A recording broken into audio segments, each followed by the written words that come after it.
We are approaching the end of one of the best decades, which sadly means this hair soon has to go into retirement. But more importantly, were there any good movies released in 1988?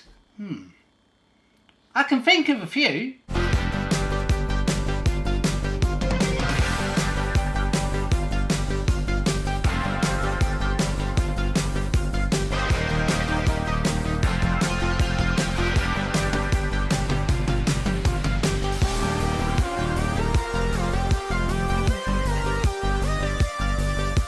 Hello everyone, thank you so much for joining me. My name is Carl. Today's video is Back to the Movies 1988. This is a series I started where I talk about my top 5 movies beginning with the year 1980 and going right away through those years right up to the present year.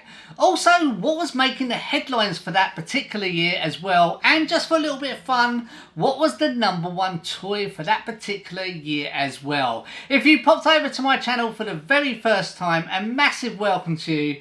Please consider subscribing if you can. Thank you. The year is 1988, and one of my biggest memories from that particular year is how shocking the England football team did at the European Championships. I remember sitting down with family members and really looking forward to a good football tournament, and they were just awful, where Holland were the eventual winners. But in other news, on the 5th of February 1988, the first ever BBC Red Nose Day takes place here in the UK, raising £15 million for charity. And Red Nose Day is still going strong today, which is great to see. And on the 27th of October, the movie E.T. gets released to home video.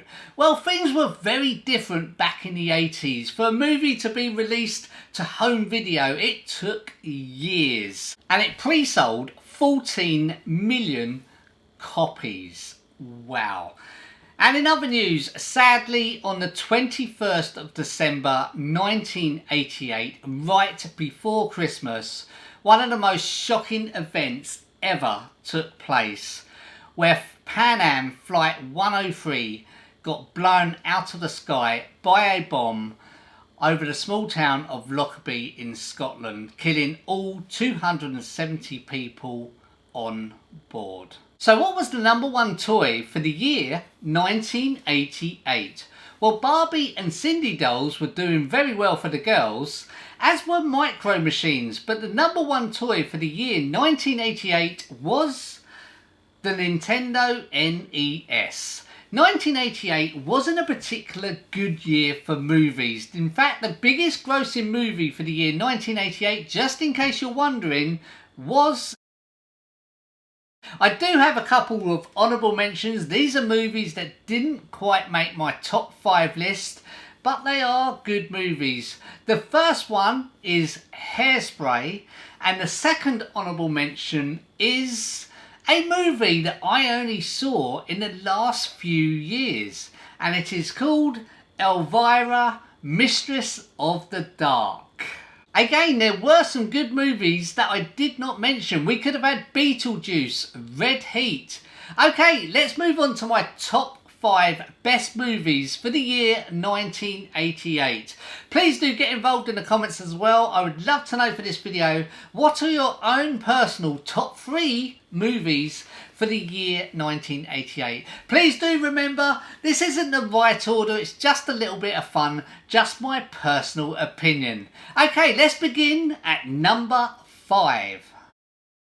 Twins. Arnold Schwarzenegger and Danny DeVito play Julius and Vincent, who are experimental twins that are separated at birth, and they are the complete opposites in every single way possible. You don't need to say no more, just look at them when you see them both. And of course it was directed by the brilliant Ivan Reitman, who has directed so many good movies. So Twins comes in at number 5 on my list. I'm your twin brother. Obviously. The moment I sat down, I thought I was looking into a mirror. Only their mother can tell them apart. What, are you allergic to something? You're all swelled up. You look like you're ready to explode. love it when you hit people. Who are you? Vincent's brother. We're twins. That's right. Number 4, I've decided to go with a horror movie because the 1980s did introduce us to so many horror characters. Fred Krueger, Jason, Child's Play is number 4 on my list, and it introduces us to another horror icon, Chucky. The story follows a young boy called Andy Barkley who wants the latest craze for his birthday. Well, who wouldn't? This particular craze is a good guy doll. So when Mum goes to buy Andy this good guy doll, no one would ever think that this particular good guy doll is possessed by a serial killer called Charles Lee Ray. Everyone has a birthday they'll always remember. Can we open my presents now, Mommy? A good guy! I knew it! Hi, I'm Chucky. He's something, isn't he? This is Andy's. Time for bed, Andy. Good night, baby. Good night, Aunt Maggie.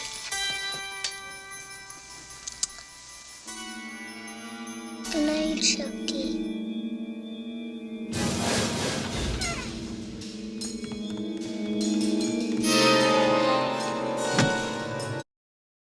Number 3, a movie starring Fisher Stevens and Michael McLean, Short Circuit 2.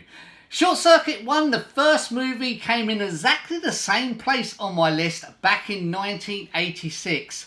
And this movie is just as good as the first movie. The story follows Fisher Stevens' character Ben, who after being fired by Nova Robotics, decides to move to New York City to become an American citizen. But things don't go according to plan when Johnny is stolen by a criminal named Oscar Baldwin. But not all these parts here are people. Human porcupines. Smile! What is that? What is what? That! Hello, bozos! That's my good friend number 25. And that's me with a dark hair on. Oh, urban input. I know what your heads are thinking. It's a Mitsubishi. He looks like that robot in Short Circuit. Number 2, a Van Damme movie. I've got so many good memories of sitting on the sofa watching this movie with my parents. The movie is called Bloodsport. Van Damme plays a martial arts soldier who learns about a fight to the death tournament from his dying sensei. He then travels to Hong Kong while avoiding capture from the military to compete in this tournament to honour the legacy of his sensei. Every worthy opponent, every deadly technique, clash in savage combat. Time to separate the men from the boys. And only one will triumph. Now I will break you. International martial arts sensation Jean-Claude Van Damme in Bloodsport. If you would like to check out my video I did on best Van Damme films, I will leave the link below. But Van Damme's Bloodsport comes in at number 2 on my list.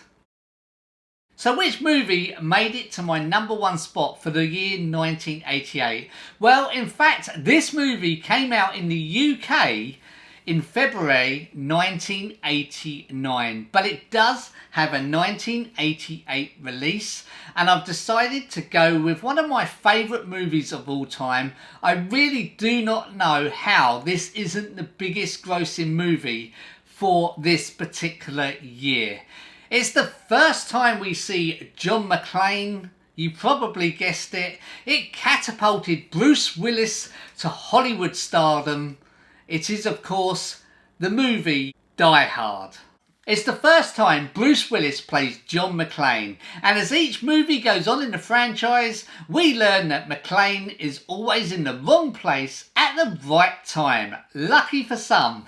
And in Die Hard, McClane is travelling to LA to visit his wife Holly for Christmas. Now she is at this Christmas party where she works at this Japanese business in this luxury building, and festivities are soon interrupted when a group of terrorists take over this luxury building run by Hans Gruber. And it's not long before McClane soon realises that he's all alone and no one is there to help him. So it's up to him to try and rescue the hostages. He's going to have to save her. Sit down. Within this skyscraper high above the city, 12 terrorists have declared war. They're about to be taught a lesson in the real use of power. They're as brilliant Because I am interested in the $640 million in your vault. as they are ruthless. But I'm telling you, you're just gonna have to kill me. Okay. We do it the hard way. Now, the last thing McClane wants Think, damn it, think. is to be a hero. This movie did come out in 1988, but it did have a 1989 UK release. But what would McClane say? I think he would probably say, Yippee-ki-yay, motherfucker.